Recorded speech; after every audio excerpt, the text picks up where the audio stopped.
The call comes just as I'm about to head out for my morning jog. Theo's voice on the other end of the line is calm, almost nonchalant, as if he's informing me about the weather.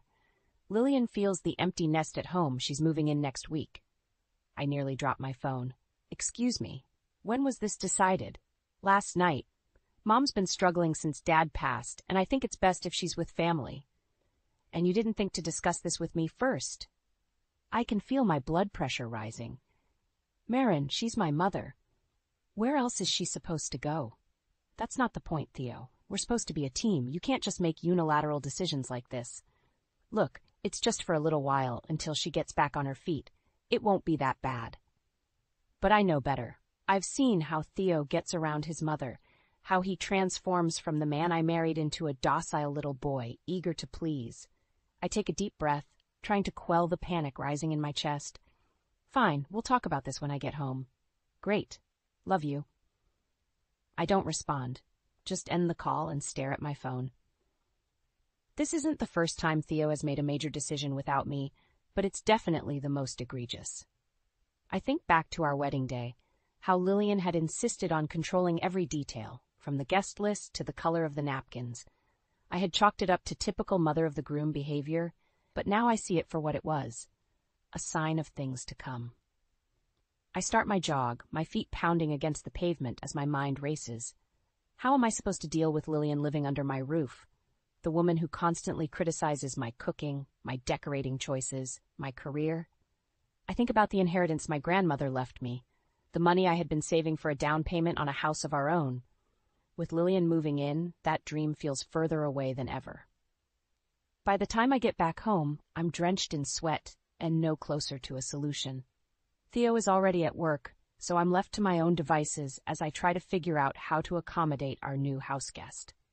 I start by clearing out the guest room, boxing up the exercise equipment and craft supplies that have accumulated over the years. As I'm doing so, I come across a photo album from our wedding.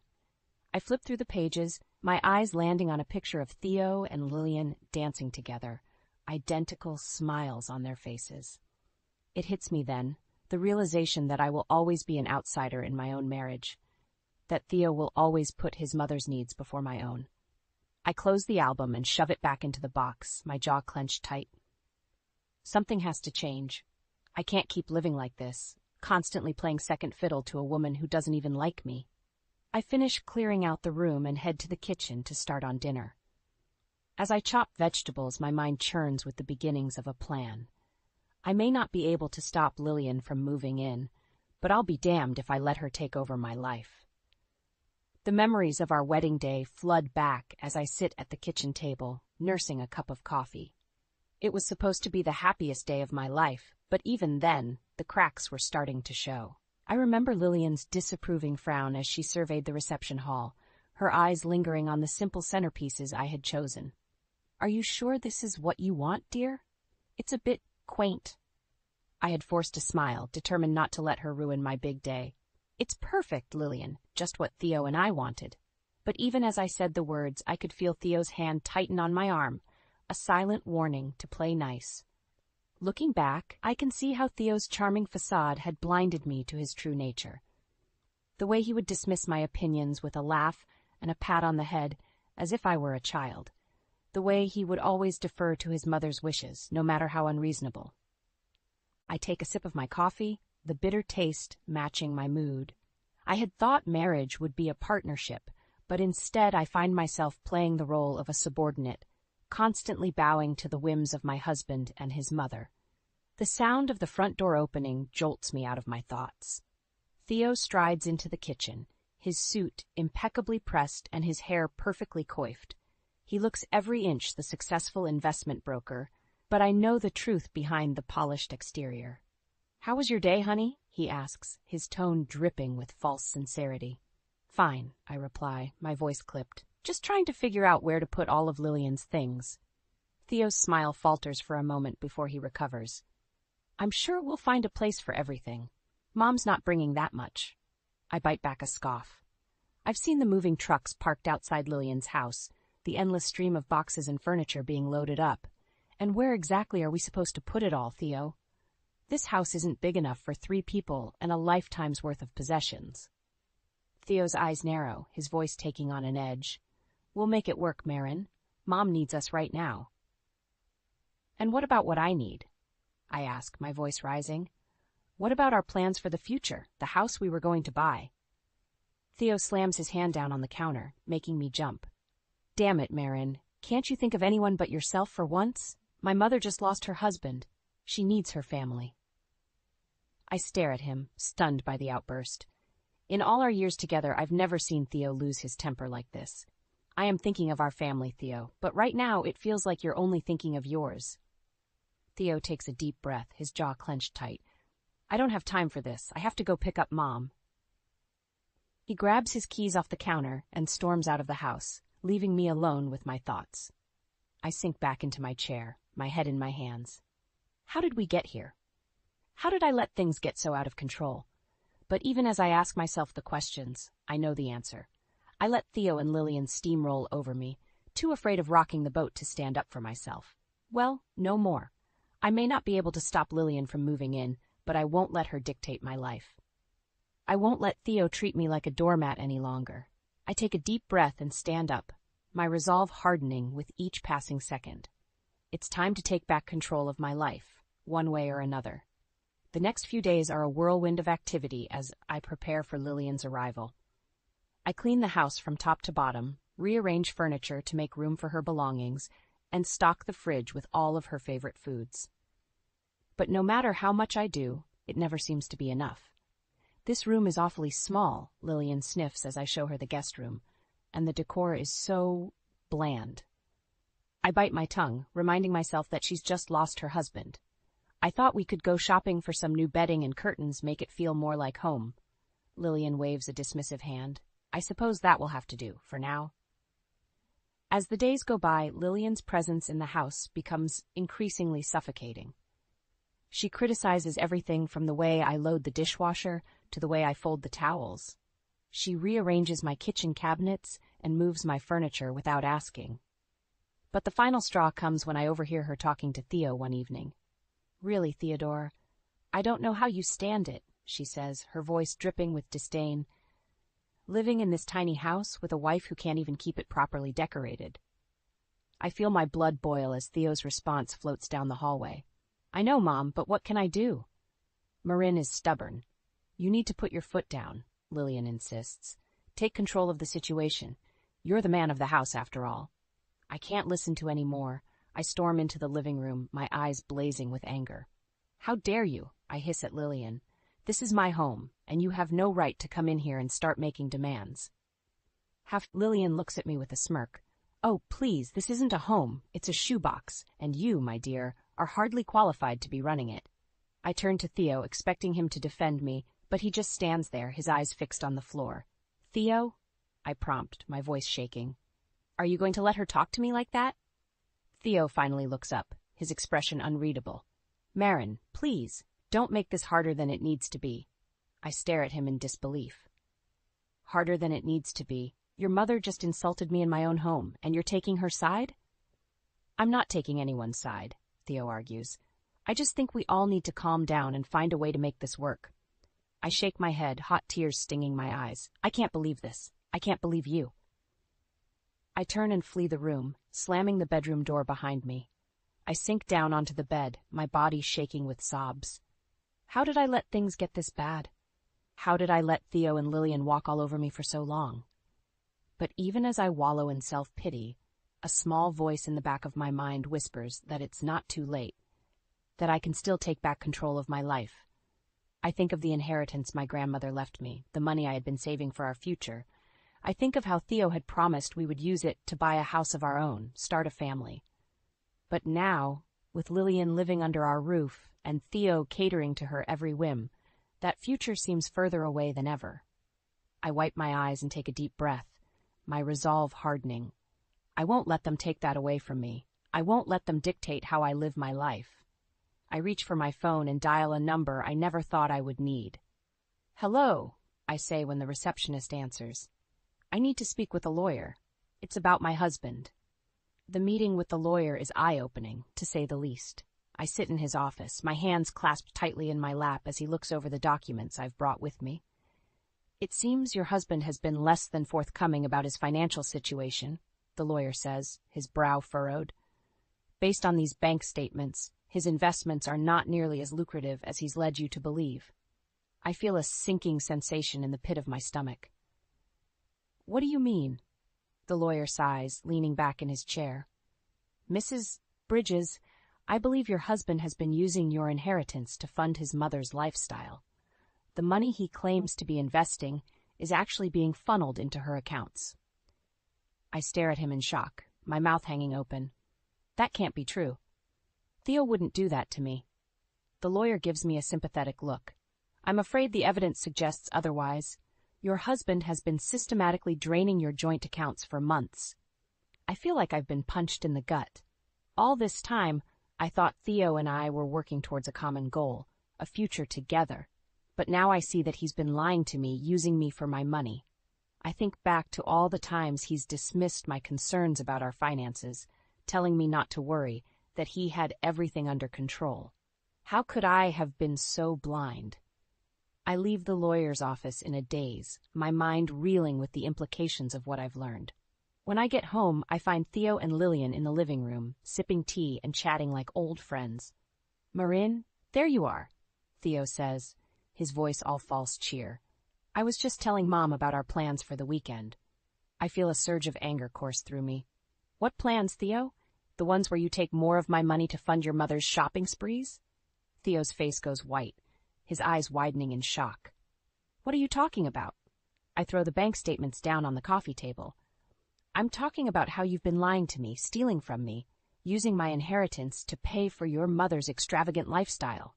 Lillian scoffs, rolling her eyes. "Don't be so dramatic, Marin. Theo is just being a good son, taking care of his family." I whirl on her, my eyes blazing. Taking care of his family? By stealing from his wife? By betraying my trust? Theo stands up, his hands held out in a placating gesture. "Marin, please let me explain." But I'm done listening to his excuses. "Explain what, Theo? How you've been using me all these years? How you never really loved me at all?" Theo's face hardens, his voice growing cold. "Don't be ridiculous. Of course I love you. But Lillian is my mother. I have to take care of her." I shake my head, tears streaming down my face. "No, Theo, you have to take care of your wife. You have to be honest with me, respect me. But you've done none of those things." I turn to leave, but Theo grabs my arm. "Marin, wait, we can work this out." I yank my arm away, my voice trembling with rage. "No, we can't. Not anymore. I won't be your doormat any longer. I won't let you and your mother control my life." I storm out of the room, my heart pounding in my chest. I know what I have to do now. I have to take back control of my life, my future. And I know just where to start. The next morning, I'm back in the lawyer's office, a plan forming in my mind. I've spent the night tossing and turning, my anger and hurt fueling my determination to make Theo and Lillian pay for what they've done. "I want to file for divorce," I tell the lawyer, my voice steady despite the butterflies in my stomach. "And I want to make sure Theo can't touch a penny of my inheritance." The lawyer nods, his expression serious. "Based on what you've told me, we have grounds for a strong case. Theo's financial infidelity is a clear violation of your prenuptial agreement." I feel a flicker of hope at his words. When Theo and I got married, I insisted on a prenup to protect my inheritance. At the time, he had laughed it off, telling me we would never need it. Now, I'm grateful for my foresight. "What about Lillian?" I ask, my jaw clenching at the thought of my mother-in-law. "Can we prove she was involved in the fraud?" The lawyer hesitates for a moment before answering. "It may be more difficult to implicate her directly, but we can certainly make a case for her being a beneficiary of Theo's actions. If we can show that she knew about the misappropriation of funds and did nothing to stop it, we may be able to hold her accountable as well." I nod, my mind racing with possibilities. I want to make sure she doesn't get a dime of my money. She's been living off of me for too long. "We'll do everything we can to ensure that doesn't happen," the lawyer assures me. "In the meantime, I recommend you start gathering any evidence you can find of Theo's financial misdeeds. Bank statements, receipts, anything that shows a pattern of misconduct." I leave the office with a newfound sense of purpose, my steps lighter than they've been in months. When I get home, I find Theo in the kitchen, his face drawn and haggard. "Where have you been?" he asks, his voice tight with accusation. "I've been calling you all morning." I shrug, my expression cool and composed. "I had some errands to run, not that it's any of your business." Theo's eyes narrow, his mouth twisting into a sneer. "Everything you do is my business, Marin. You're my wife." I laugh, the sound harsh and bitter. "Your wife? Is that what you call someone you lie to and steal from?" Theo takes a step towards me, his fists clenched at his sides. "I did what I had to do to take care of my family. My mother needed help, and I provided it. With my money," I spit back. "Without my knowledge or consent. That's not taking care of your family, Theo. That's betrayal." Theo's face reddens, his voice rising to a shout. "You're one to talk about betrayal. Running off to see a lawyer behind my back, plotting against me." "Plotting against you?" I echo, my own voice rising to match his. "You're the one who's been plotting, Theo. Plotting to use me, to drain me dry. Well, guess what? The jig is up. I know everything, and I'm not going to take it anymore." Theo takes a step back, his expression wary. "What are you saying, Marin?" I take a deep breath, my heart pounding in my chest. "I'm saying I want a divorce, Theo. I want you and your mother out of my life for good." Theo stares at me, his mouth hanging open in shock. "You can't be serious." I meet his gaze, my eyes hard and unyielding. "Oh, I'm serious, Theo. Dead serious, and I'm just getting started." The next few weeks are a blur of legal proceedings and emotional upheaval. Theo tries to contest the divorce, but the evidence against him is overwhelming. The bank statements, the receipts, the email trails, all of it paints a clear picture of his deceit and betrayal. Lillian, of course, takes Theo's side, painting me as a vindictive shrew out to destroy her precious son. She even has the audacity to show up at my office, demanding to speak with me. "How dare you do this to my boy?" she hisses, her eyes narrowed in fury. "After everything he's done for you, this is how you repay him?" I stare at her in disbelief, my anger rising to a boil. "Everything he's done for me? You mean like stealing my money and lying to my face? Like using me as his own personal ATM?" Lillian scoffs, waving a dismissive hand. "Oh, please. Theo was just taking care of his family like a good son should. If you were any kind of wife, you would understand that." I take a deep breath, trying to calm the rage swirling inside me. "Lillian, I am a good wife, but I'm not a doormat. I won't stand by and let you and Theo walk all over me anymore." Lillian's face twists into an ugly sneer. "You think you're so high and mighty, don't you? With your fancy job and your big inheritance. Well, let me tell you something, Missy. You're nothing without Theo. Nothing." I feel a cold smile spread across my face. "That's where you're wrong, Lillian. I'm everything without Theo, and I'm going to make sure the whole world knows it." Lillian's eyes widen in surprise, but before she can respond, I turn on my heel and walk away, my head held high. That evening, I sit down with the lawyer and make a plan. I've spent years keeping quiet about Theo's misdeeds, protecting his reputation for the sake of our marriage, but now I have no reason to hold back. "I want to expose him," I tell the lawyer, my voice trembling with emotion. "I want everyone to know what kind of man he really is." The lawyer nods, his expression grim. "We can leak the evidence to the press, to his colleagues, to anyone who will listen. But Marin, I have to warn you, this could get ugly. Theo and Lillian won't go down without a fight." I take a deep breath, my resolve hardening. "I know, but I'm ready for a fight. I'm done being a victim." The next day, the story breaks in the news. Investment broker accused of fraud. The headlines scream. Wife exposes years of financial abuse. The response is immediate and explosive. Theo's colleagues desert him in droves, his clients pulling their accounts and demanding answers. Even his own firm throws him under the bus, issuing a statement condemning his actions and distancing themselves from the scandal. Lillian, of course, is beside herself with rage. She shows up at my door, her face twisted in fury. "You vindictive bitch," she screams, her voice shrill and hysterical. "How could you do this to us? To your own family?" I stare at her, my expression cold and unyielding. "You stopped being my family the moment you betrayed me, Lillian, the moment you put your own selfish desires above my well-being." Lillian's face crumples, tears streaming down her cheeks. "Please, Marin, don't do this. We can work it out. We can find a way to fix this." I shake my head, my voice steady and calm. There is no fixing this, Lillian. You and Theo made your choices, and now you have to live with the consequences. I close the door in her face, my heart racing with a mixture of fear and exhilaration. I know the road ahead won't be easy, but for the first time in years I feel free. Free from Theo's lies, free from Lillian's manipulations, free to finally live my life on my own terms. The fallout from the scandal is swift and merciless. Theo loses his job, his clients, his reputation. Overnight, he goes from a successful investment broker to a pariah, shunned by everyone who once admired him. Lillian, too, feels the sting of public disgrace. Her social circle turns their backs on her, canceling invitations and whispering behind her back. She becomes a ghost in her own community, a cautionary tale of what happens when you cross the wrong person. I watch it all unfold with a grim sense of satisfaction. After years of being under Theo and Lillian's thumb, it feels good to finally be the one in control. But even as I savor my victory, I know that my work is not yet done. I arrange a meeting with Lillian, determined to have one final confrontation. She arrives at the coffee shop looking haggard and worn, her once perfect hair and makeup now disheveled and unkempt. "What do you want, Marin?" she asks, her voice flat and defeated. "Haven't you done enough already?" I lean back in my chair, my expression calm and composed. "I just wanted to make sure you understand the full extent of what you and Theo have done, the lives you've ruined, the trust you've betrayed." Lillian's eyes flash with anger. "You act like you're so innocent in all of this, like you didn't benefit from Theo's success just as much as we did." I nod, acknowledging the truth in her words. "You're right, Lillian.